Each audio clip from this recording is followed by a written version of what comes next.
13-10. Touchdown, Chargers!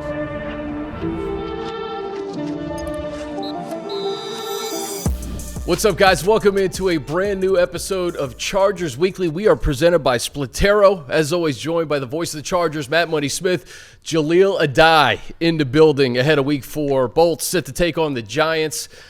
Gentlemen, we have Oronde Gadsden joining us in a few minutes. He was a great interview.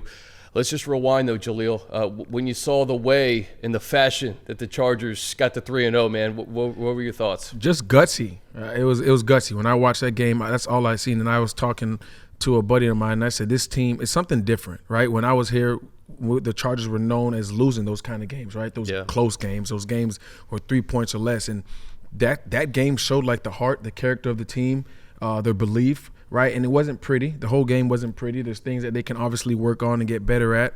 But it was just a gutsy win. And in this league, it's hard to win. It's hard to win. It's hard to come by.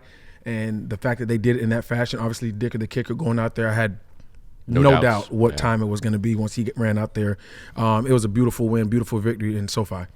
Yeah, it's reminiscent of what we saw last year when these two teams tangled, right? Yeah. Chargers jump up in Denver 23-0, and then Bo Nix, it was kind of his coming out party in that game in that second half when he started using his legs. And in this game, very similar, and same thing, you think about the Thursday night flex, when the Broncos jumped on him, I think it was 3 touchdowns in their first 3 possessions, and then they get the free kick and everything kind of came together in that second half. This was actually Herbert's first fourth quarter comeback since that game in Week 16. Wow. So I think it's, the idea that teams are just going to blow other teams out, or this is the first time they trailed in a game. They never trailed against the Chiefs, never trailed against the Raiders, that they're not going to face adversity, that they're not going to lose a game. I think you put all of it into context and into perspective, and you recognize, okay, chips were down, man. Yeah. They scored 14 in 2 minutes of game time after the defense had completely dominated them for the entire first half. How do you rebound? How do you respond? And I think, like you said, Jahleel, it's just another test that you feel like they aced, that things aren't going their way. Herbert was pressured more than any other regular season game of his career, 54%. He got hit 14 times. They were playing kind of dirty and chippy, and they just kind of overcame it all and got a win. And I think that's a real character builder, and it kind of tells you a lot about this team. A 3-minute and 44-second stretch from the end of the first half to the beginning of the second half. I don't even think Justin Herbert touched the ball. Maybe just for the 3 and out, the quick at the 3 end and of out. The second half, the first half. But you take that out. I mean, the Broncos did nothing. I mean, Bo Nix had 120 yards outside of that Cortland Sutton 52-yard touchdown. Dobbins was like -7 rushing yards up until those 2 plays that he made at the beginning of the second half. So, also, I think that's the best defense they're going to play all year. Like, I'm looking at the schedule too. Like Minnesota, you're going to see Week 7. They're tough. Solid. Kansas City's tough. Denver, though, man, they're nasty. And, even a guy like Joe Alt, who's been amazing, like Benito got him on one, But, yeah, he kind of jumped that, though. Yeah, he timed it perfectly. But I think otherwise, I thought Joe had a really good game. Joe was amazing. Yeah. But I'm just saying, it's like they're a really, really good defense. Yeah, and that was alarm. That stood out to me, like, from the beginning. And we knew that going in. Like, we knew that going into the season, like the Denver Broncos defense. They're tough, and it is what it is. But Benito, like, he got paid for a reason, right? Joe Alt got paid for a reason. They're going to be rivals in this division for a long time. And fun. It was a good head-to-head battle, right? Yeah. It was a good mano-a-mano heavyweight battle.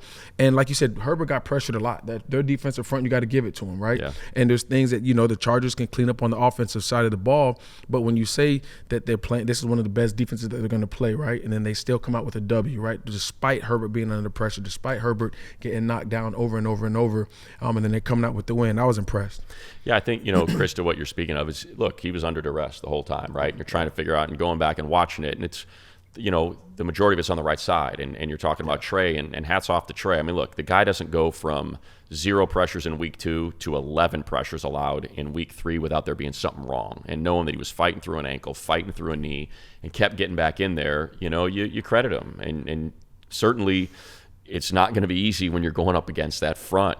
Ellis is good. Franklin Myers is good. Allen's incredible. Like, that's a really good front. And then Jamari having to step in, for Becton when he was concussed, like it was a struggle. And I think the one thing about that in game is, okay, this is reality. Reality is these guys are in my lap. How do we adjust? What do we do? And And that's where, I'm just so impressed with Greg Roman and what he's doing and how he's trying to get this thing right. Like, to see Joe Alt at 6 snaps on the right tackle, and you watch how that looked and the amount of guys that are pulling and just trying to figure this out. And then, in the fourth quarter, when you had to, Coach always talks about when your best is needed, can you bring your best? And I look at Greg Roman and I think, okay, he allowed these guys to bring all that pressure, and then it wasn't until that last drive that it's like, hey, here it comes, right hook to the face. There's Amarian Hampton in the flat for 20 yards because that's how you combat that. But he waited. Right. He held until the moment he had to have it.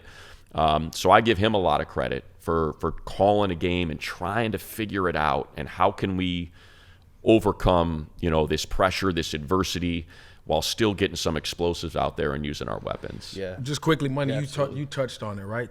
Saying that they were in his lap the whole game, and all the way down to the play when Justin Herbert made probably one of the top plays of this year, with Benito smacking him in the face, throwing a sidearm, right, to Keenan Allen, who's getting draped on and catching it with one hand, right? All the way until that play, right? That's what it looked like all game, right? So you talked about Coach saying you need to be at your best and your best is needed, and that's a prime example right there. Yeah, no question. And before we get to the game tying and game winning drive, I can't, overstate the Najee Harris injury. That's gonna be tough for this team, because Najee was just getting going. That you saw him at the end of that Vegas game. I think his first carry, he had like 6-7 yard run. He looked really, really good. Same token, Amarian Hampton woke up, and we're gonna see this guy. I think that game was a confidence builder for Amarian, especially the way they closed the game, which we'll get into. But I just wonder kind of the shuffle. We'll get into New York and everything with Haskins probably getting more carries and Kimani Vidal stepping up. But losing Najee is going to be tough. Yeah, and we talked about it. If you go back during preseason, right, and we were talking about Najee when he had the eye injury, and we said, well, he's going to be ready for week 1, but it's tough because when you're not in training camp, you're not preparing your body physically to take those reps, right?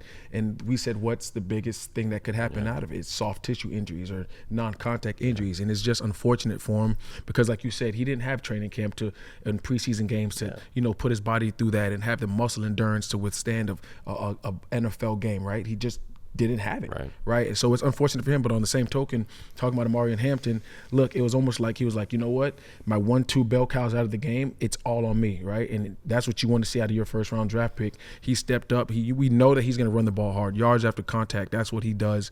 But in the pass protection game, catching the ball out of the backfield, getting his shoulders downhill, north and south running, I was impressed. Yeah, he was running. To Najee, he was really running the ball well, man. It looked so good, and just that veteran savvy and the whole, hey, what's it blocked up for, and what am I going to get you? It's usually what's it blocked for, and I'll get you +1. Yeah. And not to mention the pass protection.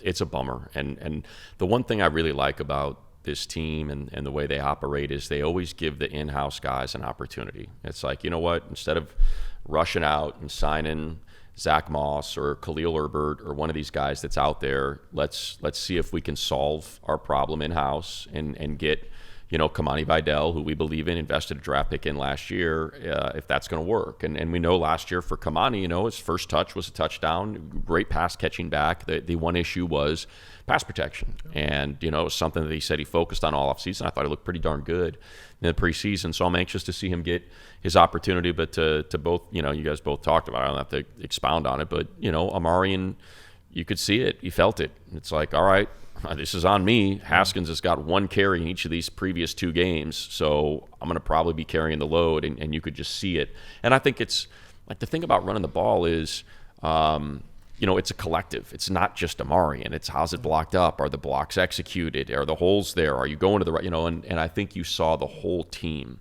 the team as a whole. And again, to Greg Roman's credit, moving Joe Alt to the right side and using the Becton-Alt combo and just kind of cleaning house and opening up some of those holes so you could sort of get that feel and get that running game to breathe. So I'm anxious to see it this week because, look, it's a Giants defensive line, and I will get into it a little bit later, but they're just coming up field, man. They are coming at you. Even Dexter Lawrence, who's one of the most just unique, true unicorn in the NFL. Like those, Brian Burns is he's a little bit lighter. He's coming at you. Abdul's coming at you. So I think there are those opportunities for more of that where you can just kind of run right into what they're doing and make some hay. I remember a month ago we were doing this podcast and we were just talking about the pecking order of the wide receivers. We're like, Ladd's the number 1. and we're like, who's the number 2? And you say, just no question, it's Keenan Allen. And then we're seeing Quentin and what Quentin's doing. Keenan, it took him a while to get rolling in this game, but when it was money time, I go back to the game tying drive. I wrote this down. 3rd and 9, 4:11 to go. Keenan, I think with like a 9-yard reception, and then Hufanga with the 15-yard penalty. Yeah. That like accelerated that game tying drive, and then Keenan just did his thing. Yeah, I mean, I came in with Keenan, and I've seen him do it for so long that I'm not surprised, right? And I keep saying it, and I don't want to beat a dead horse, but when he was out there in free agency, I was like, listen, it's a no-brainer. Right, we've seen what he did in Chicago last year. He was obviously with a different situation. Things were out of his hands, but you just see what it is. Like Herbert has weapons now, right? You can go to Ladd, you can go to Keenan, you can go to QJ. Like these guys are all playing at a high level right now. And one thing about Keenan and Herbert, they have chemistry. And you can see when Herbert's in trouble, he's looking for one guy. He's looking for 13, right? He was with Herbert when he was a rookie, right? Keenan basically grew his trust through Herbert as a rookie, and years to come from there.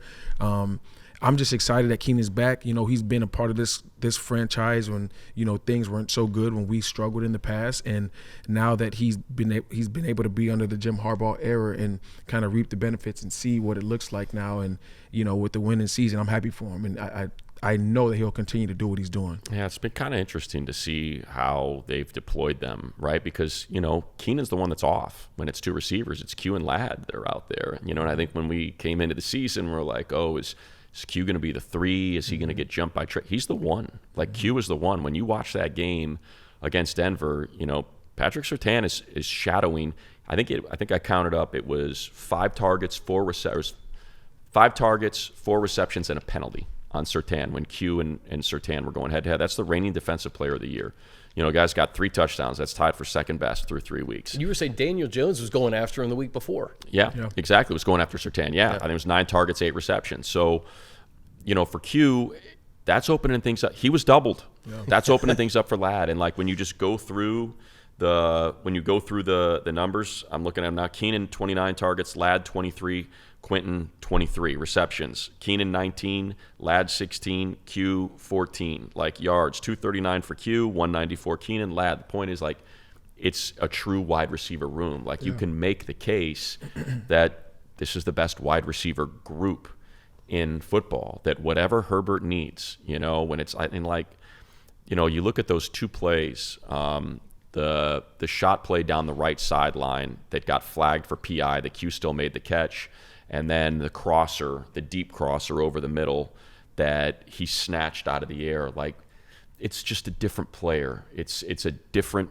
and sometimes it happens in your rookie year, and sometimes it happens in year 3. And I think for all the negativity that Q got his first 2 years, and I understand, look, there were some things out there that people could point to. The silence is deafening. The silence, instead of celebrating the guy for what he's doing.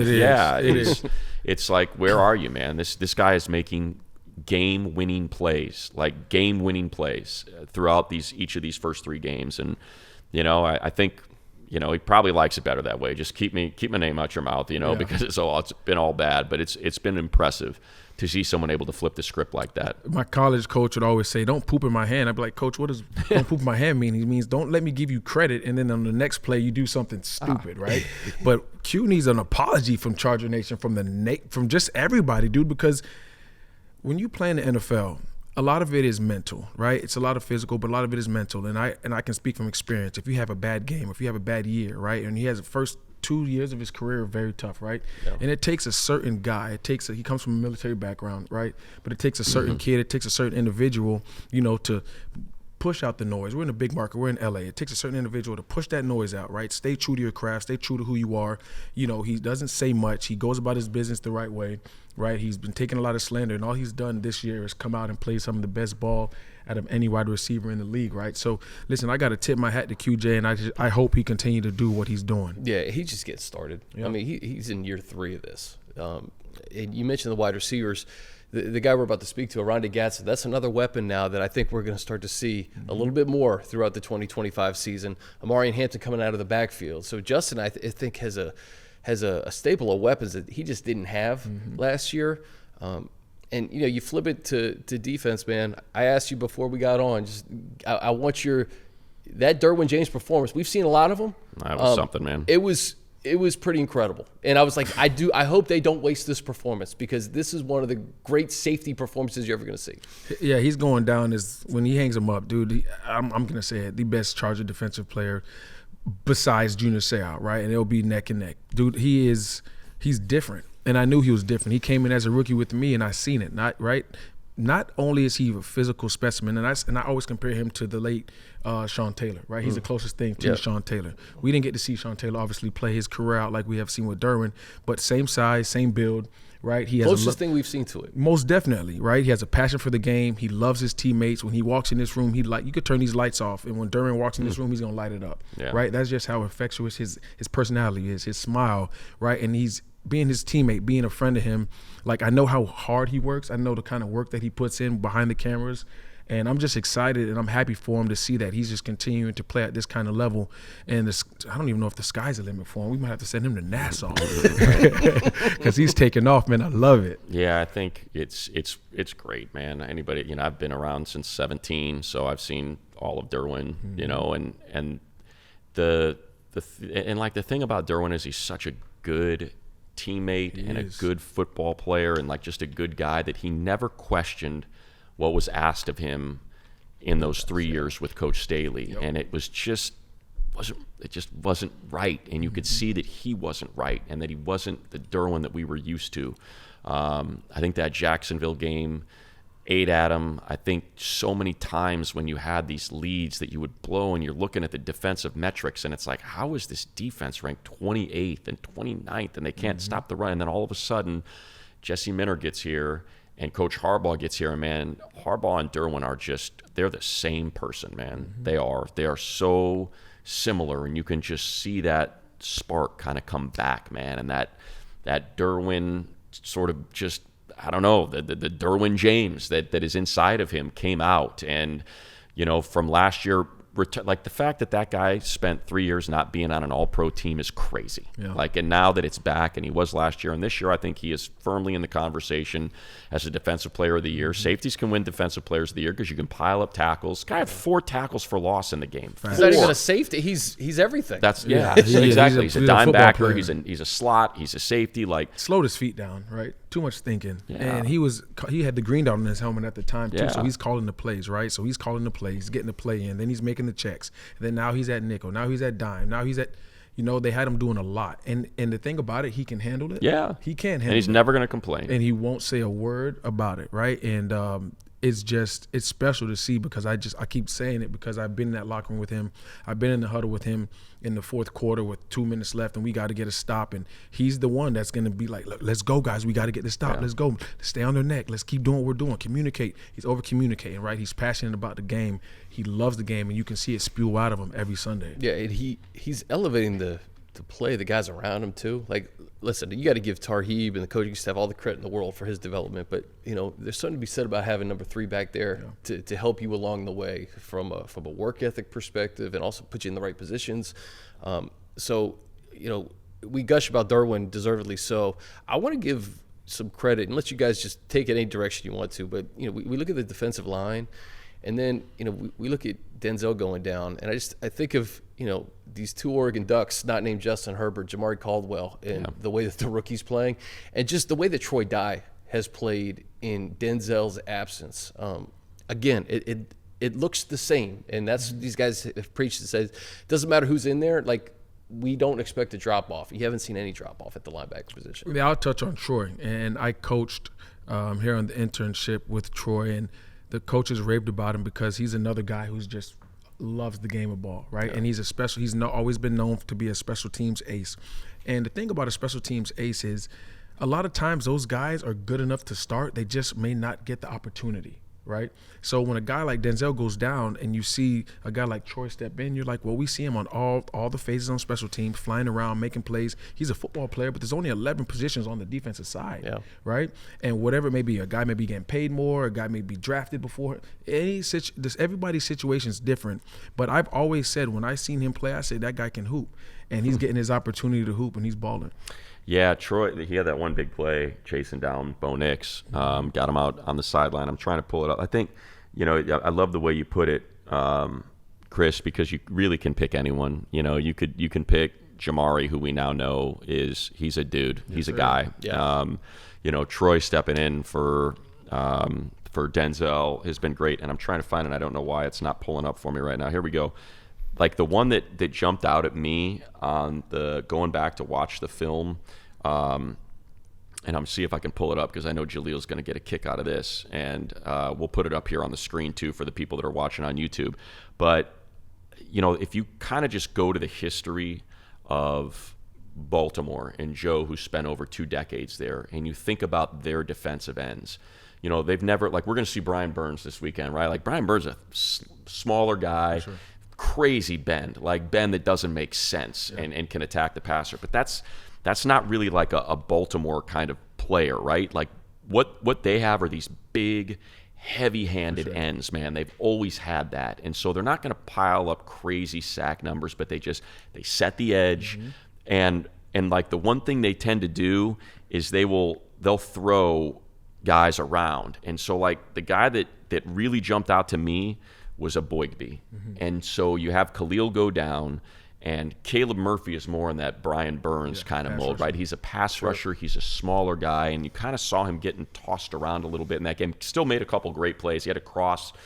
He came from the backside, had to make a big tackle. I think it was on a Bo Nix rush. But, man, I'm watching a Boygby, and I'll let you guys take it, and I'll try to dig up the play. But, like, that's going to be a big one because, you know, we don't know when Khalil's coming back. I don't know if they're going to be able to go out. You can typically get pass rushers typically move at the trade deadline. There's going to be somebody available. But I think to have him at one of those edge spots, even if it was 12 snaps, that's all it was, again, but it was 12 quality snaps. Like, to me, it just speaks to what Joe Ortiz and Jesse Minter told us at the start of the year, and that's, we're going to throw volume at it. Puna's gone.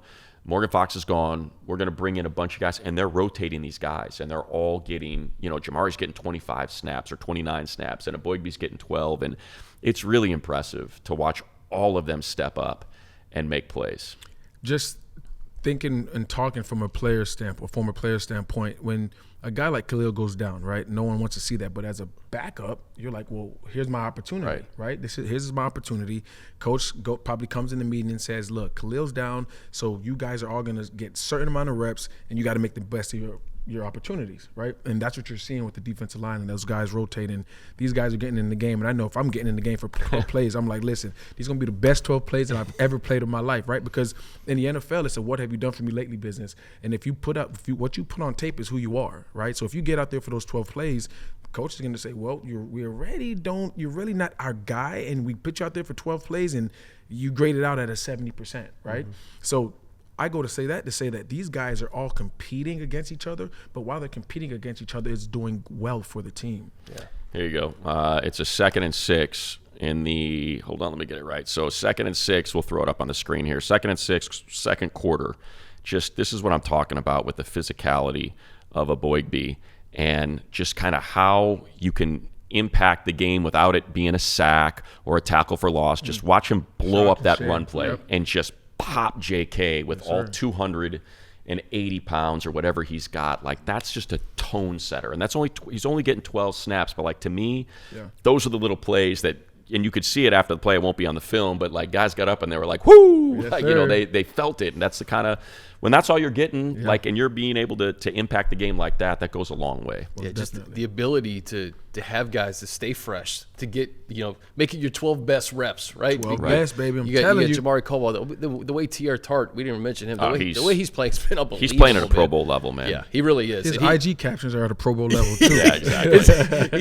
he's a very complete player on or off the field right now. I don't know if there's I don't know how many more interior linemen have a better get off than Tier right now. Like, his get off is crazy how quick it is. I mean, I'm not gonna say it's Warren Sapp level, like that's like the elite of the elite, but I mean, Tier's get off for being a dude that's that big is crazy. Like, Coach O would be all excited. He'd take off his shirt. He'd get pretty excited about Tier Tart's get off. He'll be in the conversation when we talk about the Giants. Just to put a button on this before we get to the interview with Oronde. Guys, we said it, like, what a unique opportunity to go to 3-0 in the division. And just think of how big that game against the Broncos was. Had they lost that game, you're 2-1. The Broncos are 2-1 with that win against you, right? At your place. At your place. Now they're 1-2. The Raiders got killed by the Commanders. They're 1-2. The Giants lost to the Chiefs. The Chiefs play the Ravens this week.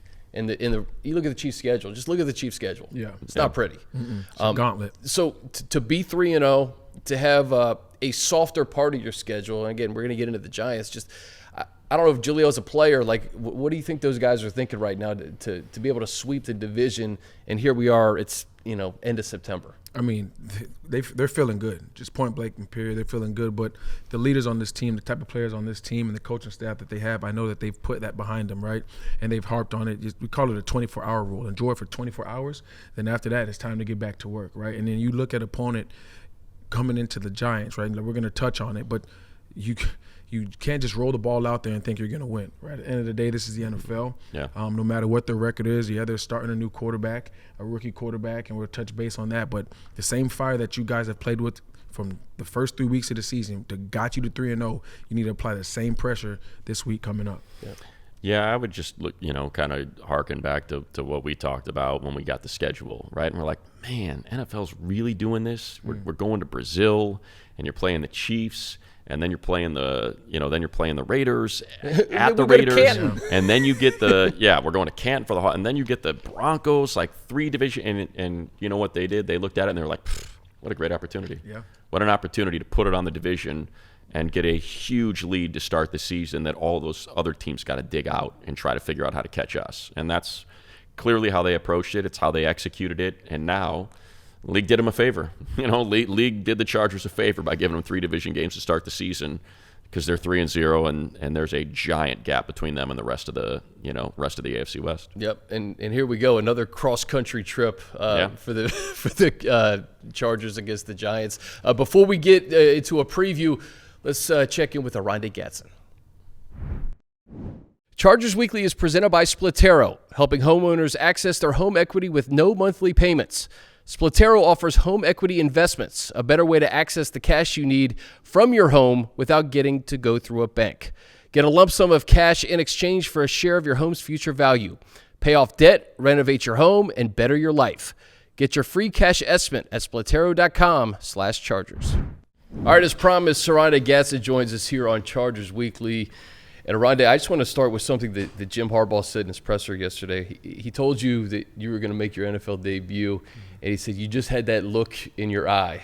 Do you remember the conversation with Coach and just what that meant to you to know that you were going to make your debut? The first 2 weeks, obviously, I wasn't up. I was inactive for the first 2, and they didn't really tell me if I was or wasn't going to be active for that week. So when he told me, it was kind of a surprise to me.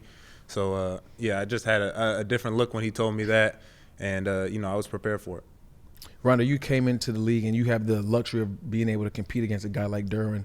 I remember when I came into the league, things were a little bit faster for me, right? The playbooks are a little bit more in depth, and it takes a lot more studying. As a rookie, what has been your biggest challenge so far being a rookie coming into the league versus college? Doing things like that, the speed, being in the huddle, going over the plays, because, in college you do a lot of signals, and, you don't really change up the snap count too much, or you don't have any kills to many plays. So that – and the level of talent around, every team. Any team can win any given Sunday. It's not like college where, you could be playing like an FCS opponent where, you might not have to go, all 110%, but you still might pull out the win versus, out here you got to go 100 every day, even in practice, because you got to be able to make the team in the first place.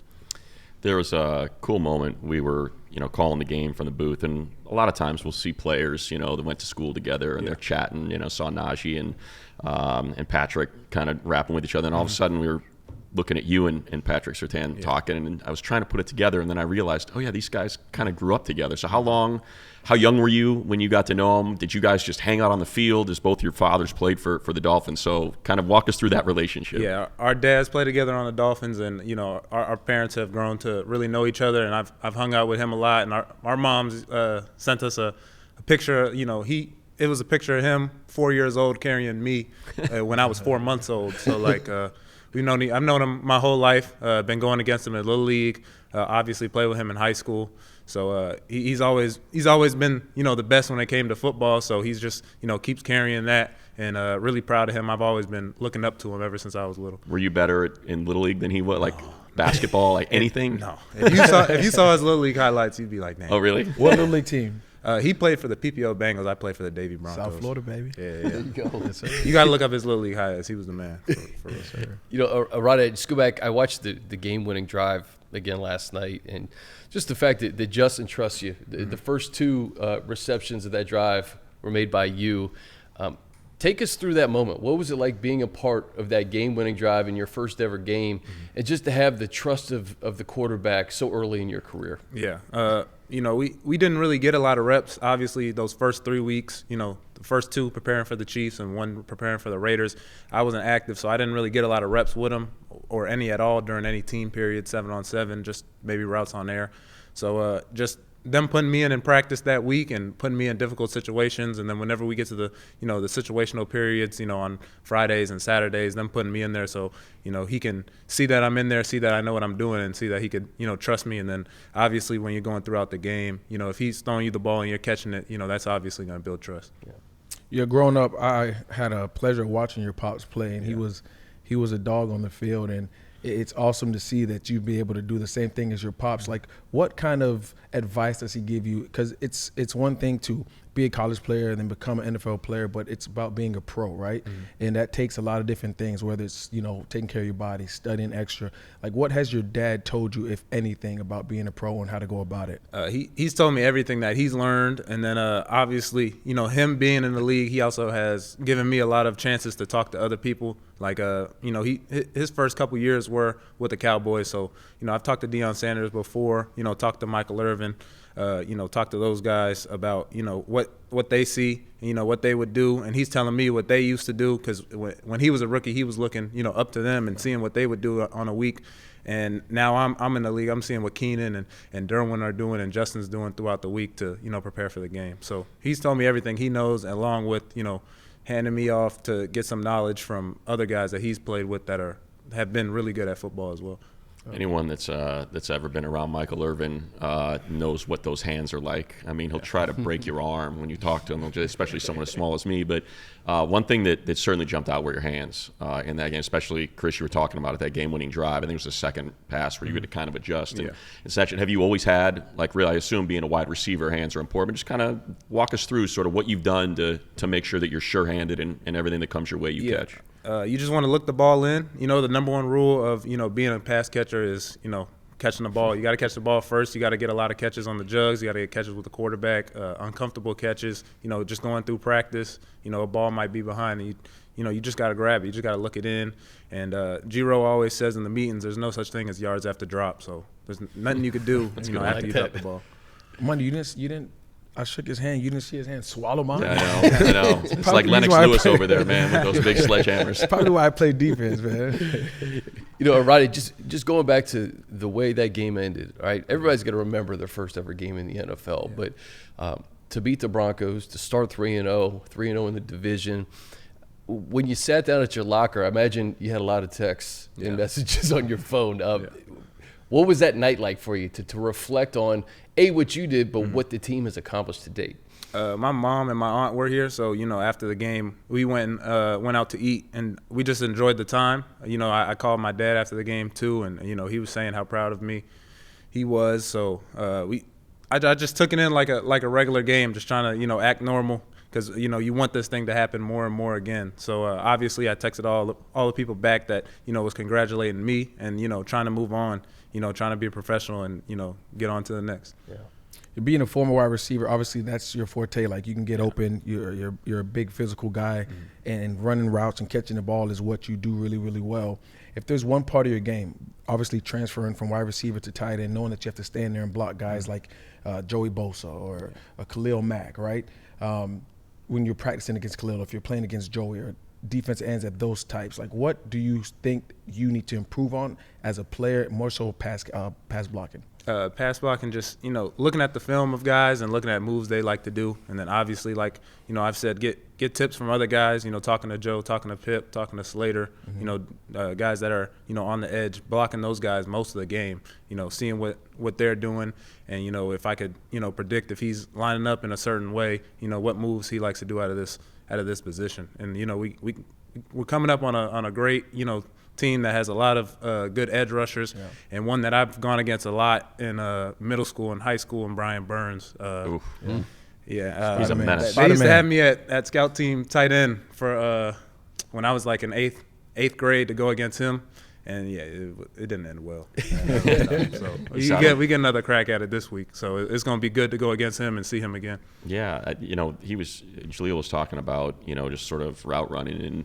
Kind of, if you don't mind sharing, how much of that is you, sort of having the opportunity to kind of do what you think is right with Justin, and how much of it was called in the huddle? Because it certainly seemed like, there were a couple plays where maybe you were kind of, flexing a little bit and kind of getting open for Justin. Is that kind of how it played out in that game? A little bit of both. It kind of just plays out like that, but the offense is made to, give guys options and, see the coverages.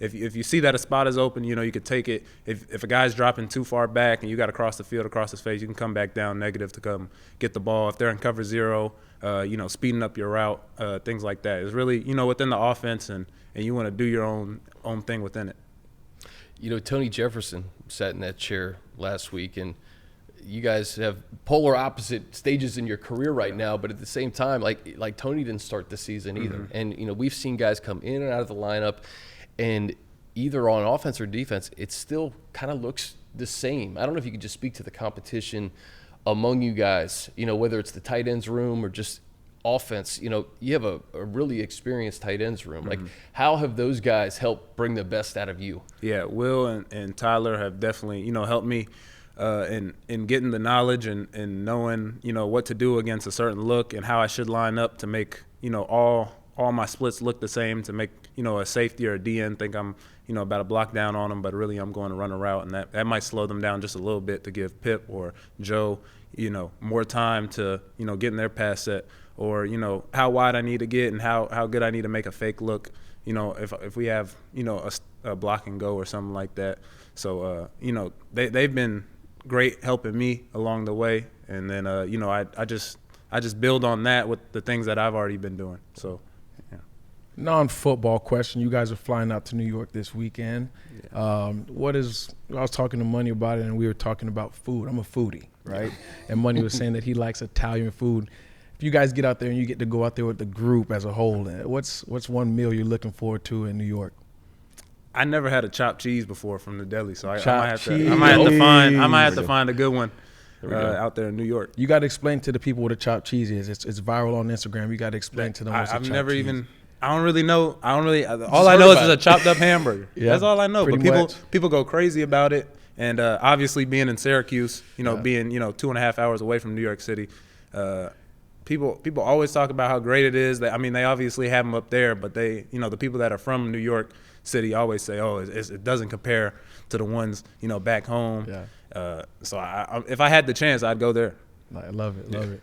We'll keep on that theme then. So you mentioned Syracuse won. It's too bad nobody on the team's from Clemson, because you could have really enjoyed that after the beating they put on them this past week. But I think I read you were an econ major. Yeah. So when I heard about you laying in bed and then just kind of coming to the facility, that had a very economist ring to it, like time is a commodity, opportunity cost. Why am I laying here when I can be in the facility? Yeah. Do you, if that was your major, is that something that you apply to every economists? Just think differently. Is that, would you say that's fair, kind of how your mind operates? They could. I don't know if that's how they differently think. Obviously I was in it. I was doing the major, that and finance in college, and that was obviously tough because I wasn't really good at math, so I had to really get into it. You took it on, man. Yeah, I just had to, doing internships and all those type of things. But I think they do think differently, the people that I have worked with in the past. Oh, they're weirdos, man. They are. Trust me, they are complete weirdos in a good way. They operate differently. Yeah. I got to ask you about your coach at Syracuse and Coach Harbaugh. Coach Brown seems like to be such a character in his own right. Yeah. they're taking care of business right now. Yeah. What was it like having him as your head coach, and like the biggest differences or similarities to Coach Harbaugh? I think the differences is like the level that we're at, and obviously in college, there's no days off. You always we go full pads Monday through Thursday, and then we have he's making them run wind sprints after games. I don't know what that was for. We almost had a game like that. We possibly could have had a game like that we could have won. But yeah, I mean, he is super hard on you, but coming from the coaching staffs that he's came from at Georgia and Temple and Baylor, and the head coaches he's been with, he really knows how to run a program himself, and he's doing an amazing job right now. And I talk to those guys every day. I play a lot of video games, so we play the game with them, all the time. So talking to them, they liking the experience, and they like to complain, that they have, Bloody Orange Tuesdays every Tuesday. It's like 10, 15-minute inside run periods and all that. But, it'll really pay off when you get here. It'll all really pay off when you get to the next level. No doubt. Yeah, speaking about wind sprints after the games and things that pay off, you guys do something similar here in the fourth quarter program, right? Whether it's in training camp after a long 2-hour practice or just in season. For the people at home after practice, they may do lunges, they may do curls, they may do something to just strengthen a little piece of, a part of their body. And we've watched it over and over again, and I've been part of the Chargers for the longest, and you guys are finishing games, right? And that's what the fourth quarter program is about. Can you touch on that, how Coach Herb is doing such a great job getting you guys not only physically ready, but you guys are doing it as a team, and then it's showing up on Sunday? Yeah, Coach Herb is an amazing coach, and he has an amazing staff with him, and he approaches things, differently than I've seen before. I don't know if you've, been in his program before, but, it's not as conventional as you'd think, and he has a different way of thinking, different way he wants to run things. But if you really look down into the science, and and the reason why he has the job and the things that he knows that we don't, I mean, it's crazy how it ends up working out, and how much like those lunges and those planks and all that really come to fruition and help us late in games. No question. I mean, you can just see it, the way it played out in those last two drives, the touchdown and the game-winning field goal. Last one from me, Oronde, just when you went back, I'm sure you went back and looked at the film and all your targets and catches. Is there one that stood out? Because you had a couple, man. I mentioned when you had to bend back and grab it on that game-winning drive. You had one on the right sideline where it almost looked like you had to toe tap a little bit. Just kind of what you took away and what you saw. And was there one you were like, how about that, man? Look at that. Yeah, it was really the first one, because I was thinking, my first target was going to be a touchdown. If we didn't get the ball hit, I was pretty open on the guy, and I could have grabbed it. Oh yeah, you're going to the pylon, right? Yeah. And it was just thrown a little bit behind you, slid to the ground, right? I would have thought, that would have been my first catch, and that would have been cool for first catch to be a touchdown. Touchdown, Sally. You got a touchdown, Sally, for us? I didn't even have one set. I didn't have one prepared. You got one program for Sunday? Yeah. Okay, good. That's all that matters. All right, we talked about you a bunch in the offseason, and Sunday was a great example why. So we look forward to seeing you on Sunday and beyond, man. Yeah. Thanks for being with us. Thank you. Head to San Francisco and experience the Super Bowl with On Location, the official hospitality provider of the NFL and proud partner of the Los Angeles Chargers.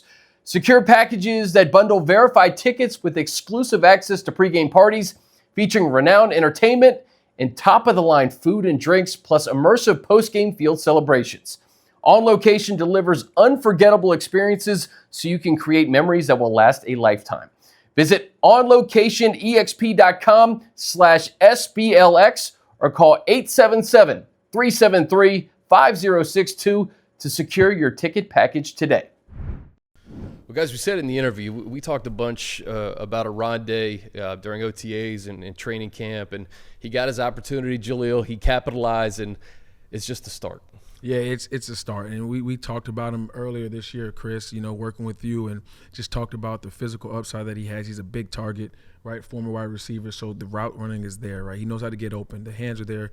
I mean, I shook his hand, and his hand was like 3 of mine, right? So the catch radius is there. Obviously, having his father being a former NFL player, which I grew up watching, and I know he's giving him tidbits and golden nuggets, what it is to be a pro as a rookie, and intelligent, bright young man.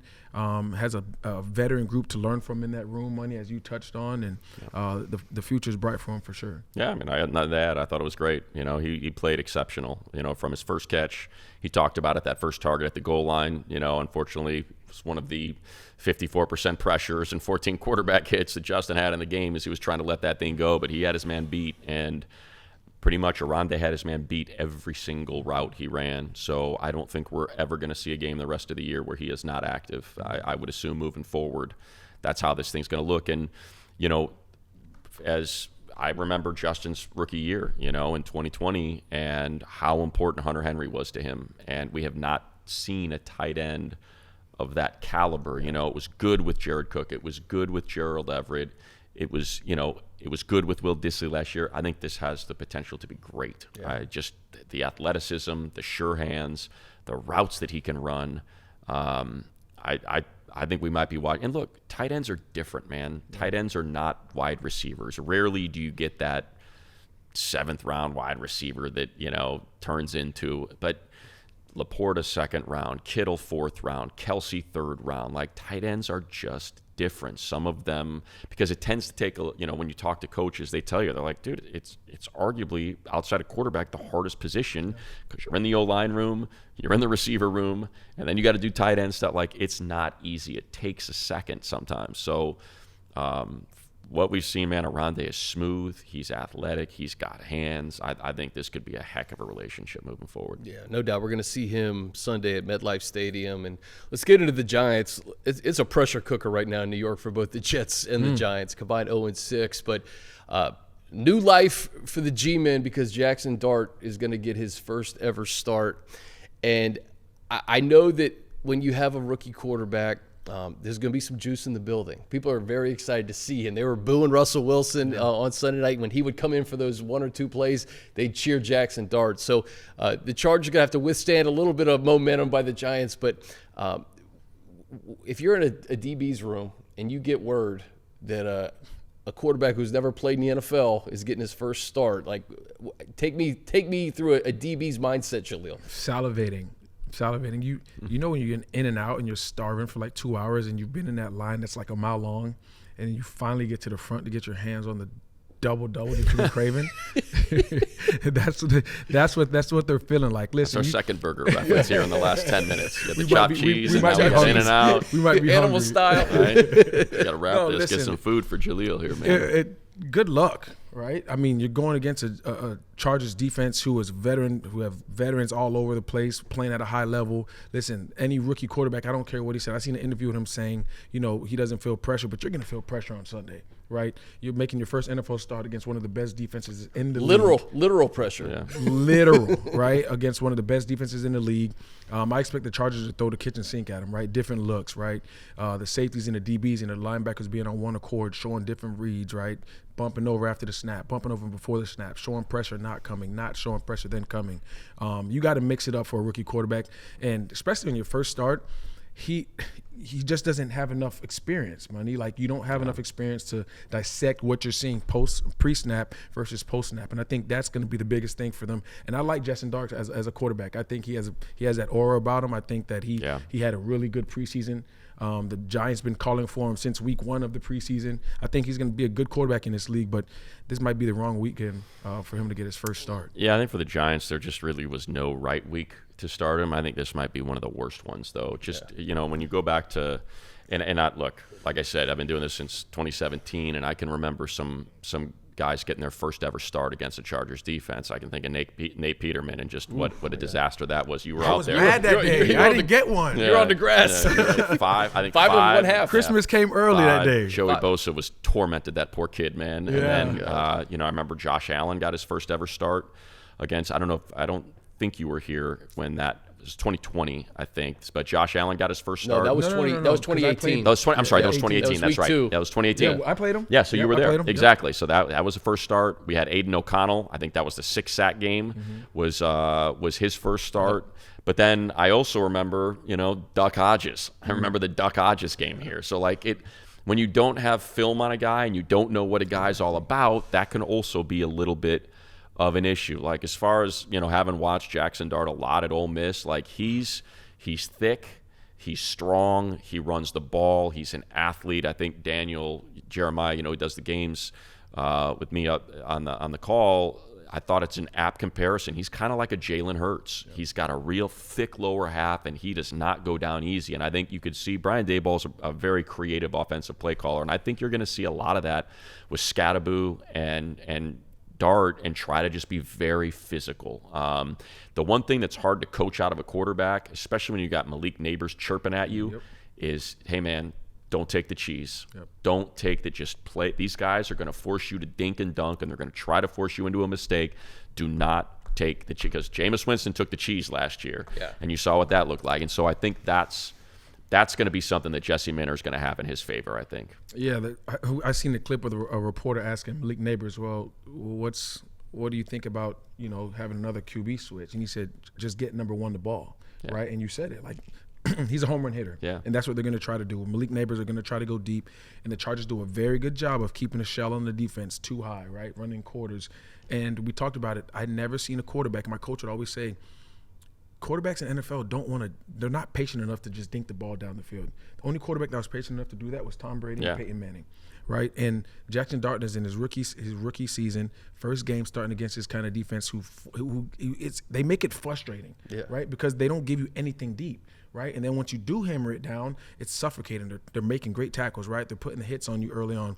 So like you said, man, it's going to be tough I'm interested to see how he does on Sunday, if he has the patience to just matriculate the ball down the field rather than taking the shot to Malik Neighbors and his receivers. Just imagine the Chargers' physicality, though. That's a tough task. We were just talking about the Monday night game and just how it seemed like there was a million guys on the field for the Chargers, and just how they beat up they beat up the Raiders. I don't know. Jackson Dart, he seems like a confident young man, but when you have kind of one guy in Malik Neighbors and then a rookie running back in Cam Scadaboo and an offensive line, frankly, and this is where I want to kind of insert T.R. Tart here. Like, that interior of the Giants' offensive line, a little leaky. Yeah, right? Meinherz is solid. Look, Thomas is fantastic at left tackle. Yeah. So he's just coming back. But I think you saw the impact he had last week, just the way Scadaboo was running. But no Tyrone Tracy, so it's going to be a lot of Scadaboo, and I think, that's sort of a battle of wills, right? They're probably going to try to be very physical. I think that's their best path, as opposed to trying to throw it around the yard against these DBs and Derwin James kind of out there in a million different places. You talked about the explosives. I do think that's something they need to address. I think we've seen a little bit of, how did this happen? How did that 4th and 2 happen? Those safeties have kind of been getting sucked up a little bit on this play action, and those deep shots were open. You had, look, flat out, Bo Nix missed three throws. He missed 3 touchdowns. And by the way, that's a quick reminder of why quarterback rating is such a BS stat. Like, Bo Nix literally missed 3 wide open touchdowns, and he had a higher QB rating than Herbert coming out of that game. And however they come up with that formula. But I think that's something that no doubt they will address, that Coach Fuller and Clinkscale and Minter will address on that back end. But I do think we've seen a little bit of that's got to get. And when you got a guy like Neighbors, he's as good as it gets, man. And so I do think that's something that I would circle, that I would want to make sure was priority number one. Jahleel, Neighbors didn't do anything against the Chiefs.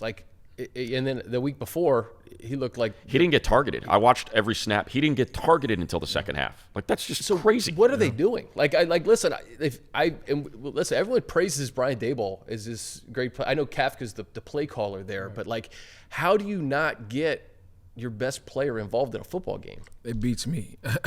I wish I had an answer for you. It's kind of insane. But it's like, if I'm playing Madden, I'm throwing the ball deep to Malik Neighbors. Yeah. Right? And that's really their only big-time weapon on offense. So it's like, how are you not creating packages? How are you not creating looks, 1-2 stacks, bunches to get guys off him to create the separation before the ball's even snapped, right? He should be getting at least 10 targets a game. Yeah. At least, right? And then you talked about Scadaboo, and I want to touch on that because, like you said, they're not going to put the game into Jackson Dart's hand and say, you know what, here, we're going to throw the ball 40 times, go win it, right? Obviously, Scadaboo's a fan favorite there as well, right? Very tough physical runner. I liked him out of college. We liked him out of college. And they're going to pound the rock, and they're going to try to pound the rock. And the biggest thing you said is, with those missed passes by Bo Nix it was the safeties coming up, right? And the DBs getting eyes, we call it eyes in the backfield, not having your eyes on your luggage, as my coach would say. Keep your eyes on your luggage, keep your eyes out of the backfield, and be confident that the front seven is going to stop the run, and then you're a secondary support. Yeah. So that's the biggest thing I think they, like you mentioned, they need to work on. But to answer your question, I have no idea why he didn't get any targets. And I think they're, like we talked about, I think that's how they're going to, my guess is that's how Daboll is going to set it up. You're going to see a lot of Bellinger and Manhurts, the tight ends. They're good blocking tight ends, and I think you're going to try to pound it with Scattaboo and see if you can win that physical battle up front, which is not easy against this team. And then that's kind of your play action, suck them in and see if you can get that shot to Neighbors and let him win downfield. So, they're 0-3. I think Russell Wilson certainly showed that it's just not there anymore. I think he showed it last year that it was really kind of not there anymore in Denver. So it's the devil you know versus the devil you don't know. And I don't think we know anything about Jackson Dart or what he's going to do, but that works both ways. Yeah. Well, when jobs are on the line in the front office and as a head coach and you draft a quarterback in the first round, right. You're 0-3. Russell Wilson's not getting. I mean, the defense is the bigger concern. Yeah, and that's what we're going to get to right now. That's the bigger concern. Yeah, and we should start with the Chargers and their injury report. We're taping this on a Thursday. Before the Thursday injury report comes out, Bradley Bozeman did not practice with a back. But Kai Becton, I believe, is still in concussion protocol. So Trey Pipkins was on a limited basis. So it's a beat up offensive line right now. We talked about Najee Harris, that unfortunate injury. With that defensive line led by Brian Burns, and you got Thibodeau, and you got Abdul Carter, and of course Dexter Lawrence, as a defensive tackle, man. What do you do to? Get rid of the ball. Justin was hit. How many times was Justin hit? 14. On Sunday? 14 times. You got to make sure that Justin Herbert can get the ball off. Yeah, screens, quick game, and then you talked about it. I think I mentioned it maybe 2 podcasts ago, right? And when you're playing against a team who has guys with their ears pinned back, ready to rush, the way you slow them down is you got to run at them, right? So when you got guys like Spider-Man, they call him Spider-Man, excuse me. Brian Burns, yeah. Brian Burns, right? And you got guys like that who want to rush up the field and get to the quarterback. The way you stop that is you run at them, because when you're rushing up the field, you're creating lanes, right? They don't sit down and set edges. They're up the field. They're flying up the field. They're trying to make plays on the quarterback, and they're relying on their linebackers to fill those gaps, right? So I think running the ball at them, obviously quick game, right? Screens, and then when the shots are there, you take your shots. But there's no way you can let Justin Herbert continue to take the beating that he took last week. Yeah, I think the difference in this one, so I'm just kind of looking at their depth chart to make sure I get all the names right, but I think the Denver Broncos defense is just stacked, right? The linebackers aren't great in coverage, but Singleton has the game of the year every time he plays the Chargers, so that kind of, for whatever reason, that's how that works out. But when you think about their secondary and what they have and how hard it is to attack that secondary, that's the thing is, nothing against Flott and Adebo. They do have Javon Holland back there, but he's not quite the same player he was in Denver. So I think you can get after that. Like, you can get after the secondary, whereas against Denver, you got a tough front, you got a tough secondary that are going to make it hard. So I think that's the one thing is if you can at least hold up enough. And like we talked about with Joe Alt, like I know that Benito got him the one time on that got him on the jump, and then he got him on the one where, it looked like there was a path for Herbert to maybe kind of cruise up to the left and maybe avoid that Alt was kind of routing him wide. But Alt's gonna erase one side of that. Yeah, he just is. Like that's I have full faith there. It's the interior where they can maybe get some games, because they're playing Abdul in the interior with Lawrence, and they're running some games in there where it can get a little tricky if you got Becton in concussion protocol still, if Trey's getting in and out, if it's not going to be Bradley Bozeman, like you could maybe. The one thing I'll say though, like going back and watching too, is again the silence is deafening. Is that Zion he has had a great start to the season. Like, he is playing really, really good football. That left side has been so good at protecting Herbert. So I think once you have that, to be able to just kind of use your eyes that are in front of you to see the right side, it makes it a little bit easier. So when you're facing the adversity that this front poses, I do think if you can just erase half of it, and be able to contend with what's in front of you, it makes it a little bit easier with that secondary maybe not being up to the level of McDuffie and what they have in Kansas City to pair with that front of Karlaftis and Chris Jones, in Denver with Moss and Brandon Jones and Surtain with that front. So I do think there's a little bit more opportunity there for them to get this pass game. I mean, look, Justin got out of the Denver game with 300 yards. Yeah. So he still got out of there with 300 yards. You can run on this team too. Like they've the Commanders had success running the football week 1 with Bill, Ja'Cory Krosky-Merritt. Jaden Daniels had like 76 yards rushing in that first game, and even Pacheco averaged over 4 yards a pop on Sunday night. So the combination of Amari and Hampton, and maybe we see Justin with his legs a little bit like we did in week 1. I think running the football, and I think Amari and Hampton, it was kind of that wake-up game. Yeah, like, I think Javonte had like 7 or 8 yards per carry in that the Dallas game against them. Week 2. Yeah. So I don't know. We've seen, listen, and I don't think it's going to stop. I think you're going to see Justin Herbert continue to push the ball down the football field. But I think, if you want to win this game, balanced attack with Amarian may be priority A. Yeah, and you just got to see how the game goes, right? And that's the mark of a good coach. You can go into the game with the game plan, and they're eating up your game plan. You got to make adjustments, right? When you see Justin throw the ball 40 times a game, you're like, that's not Harbaugh. That's not Harbaugh's offense, right? He wants to ground and pound, beat you up. But if the run game's not working, they're going to revert to Justin throwing the ball 40 times a game, and vice versa. If the pass rush is getting there, right, and if Justin's struggling for whatever reason, right, then you go to the run game. And I think that's what the Charger coaching staff does really, really well. They go in with a really good game plan, but they also have a plan B.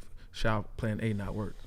Yeah, I'm looking forward to, by the time this game ends, the U.S. has wrapped up the Ryder Cup, and, the last few singles matches don't matter, and everybody's watching the Chargers knock off the Giants for a 4-0 start. To me, that's a good day for America. Chargers 4-0, and the U.S. gets the Ryder Cup back. What's your Italian food? I have a couple spots. I got a couple spots. Campagnola is the place that I love going when I'm out there, but I'm trying something new. My daughter wants to take me to while we're there, so we'll see. We'll see how it turns out. Yeah, gonna be fun. It's gonna be fun. And then like I said, the Ravens play the Chiefs right after the we'll be Giants watching it on the way home. So we'll be watching that on the plane, and one of those teams will be 1-3. Right, it's kind of hard to believe. How about that? You just look at the landscape of the AFC right now. It's like you got the Bills in the AFC East, the NFC or the AFC North rather. I mean, I guess it's the Ravens. I mean, I don't know. The Steelers look old. Steelers, right? Yeah. I mean, the Bengals don't have a quarterback. Hey, just keep losing, man. It's the Ravens. Keep losing. It's the Ravens. I mean, the Colts. We're going to see the Colts in a few weeks here. They're playing the Rams this week. And they're playing the Rams here at SoFi. So should be fun, guys. Always a pleasure. Anything else before we get out of here? All good. Yep. Bolt up, baby. Bolt up. All right. Our thanks to Oronde Gadsden for joining us. For Money and Jahleel, I'm Chris. This has been Chargers Weekly.